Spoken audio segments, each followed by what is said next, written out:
முருகனை அடையணும் அப்படின்னா 3 சக்திம்மா. ஒண்ணு கிரியா சக்தி.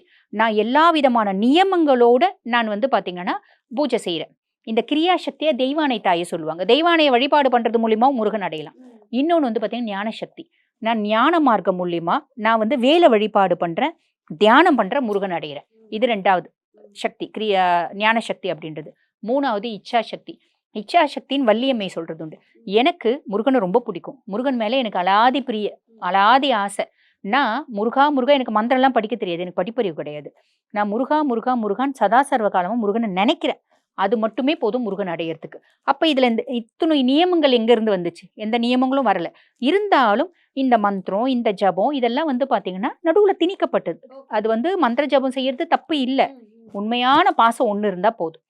இருந்தாலும் நம்ம அன்றைய தினம் வந்து பாருங்க, அழகான தமிழ்ல முருகனோட மந்திரங்கள் எத்தனையோ இருக்கு. இல்லைங்களா? அந்த மாதிரி நம்ம படிக்கலாம். கந்தர் சஷ்டி கவசம் படிக்கலாம். இல்ல கந்தர் அனுபூதி பண்ணிக்கலாம். சண்முக கவசம் படிக்கலாம். உங்களுக்கு வேல்மாறல் பாராயணம் பண்ணலாம். திருப்புகழ் பாராயணம் பண்ணலாம். அழகான தமிழ்ல இருக்கும் திருப்புகழ். பாராயணம் பண்ணுங்க. எண்ணியதெல்லாம் கிட்டும். யமபயம் அகன்றோடும். மூவுலகம் பூஜிக்கும் முருகனருள் முன்னிற்கும். மூவுலகில் இணையற்ற பூஜ்யனும் ஆவாய் நீ அப்படின்றது தான் உண்மை. பொதுவா வந்து பார்த்தீங்கன்னா, முருகனை யார் ஒருத்தர் வழிபாடு பண்றாங்களோ, எல்லா நேரத்திலயும் முருகனோட கடாட்சம், முருகனோட கருணை பார்வை, முருகன் நம்மள காத்து ரட்சிப்பான் அப்படின்றது நிதர்சன உண்மைம்மா.